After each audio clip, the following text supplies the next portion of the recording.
हाँ हाँ मैनेजर साहब, कामवा कितना देर में हो जाई? 3 घंटे में हो जाई नू। हाँ हाँ हाँ, कैसे कि गांव में कुछ मावाली बढ़ गई बड़ा से साहेब। अरे डमरुआ हैं, कहाँ जाता रहा सर? डमरू, हम चाचा पूछा था रे कुछ, बताओ ना कहाँ जाता रे? ए मनमोहन, तू काहे नहीं खा बतावत? हम अरे बतावा चाचा के लेट होता।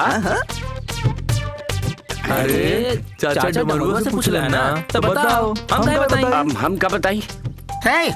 ये आपस में दोल्हा पाती खेलबा सकी बताई बात।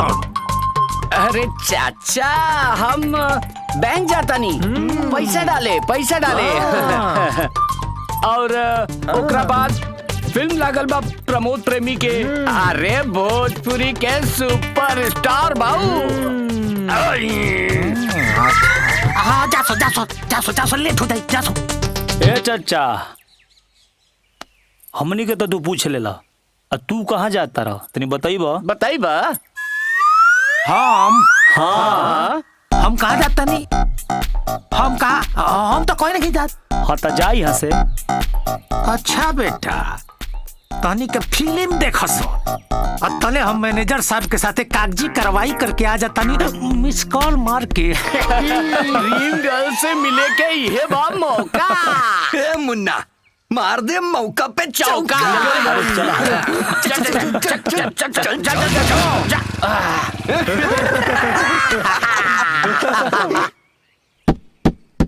आवतानी के बा? अरे खोली, हम पोस्टमैन। अरे चिट्ठी नीचे से डाल दा। दरवाजा के नीचे से कैसे डाली? ए पर साइन करे का पड़ी या मोहर मार का पड़ी तब न मिली। अच्छा ठीक बा, खोल रहल बानी। हाँ, अरे मुन्ना तू काहे हमार करे जा? बाबूजी तार बौंक गोइल बड़े, अपना उठ के मोहर हमारा गाल पे लगा दो ना। बाबूजी आ जाए तो तूफान खड़ा हो जाए। अरे तनी चटकार ले दो। का बाबूजी कोई ना बड़ो।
ईमान कैसे बस में रही, चुमा दे के धान हो बिगड़ले बारू मन, तो ईमान कैसे बस में रही।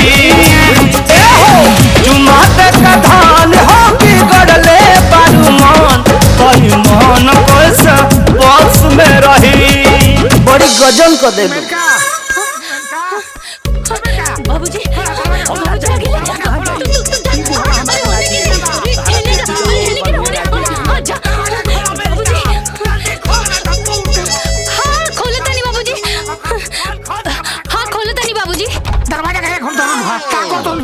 अरे नहात रहनी है बाबूजी। केले बा मुआ दे के केने गेल बाबूजी?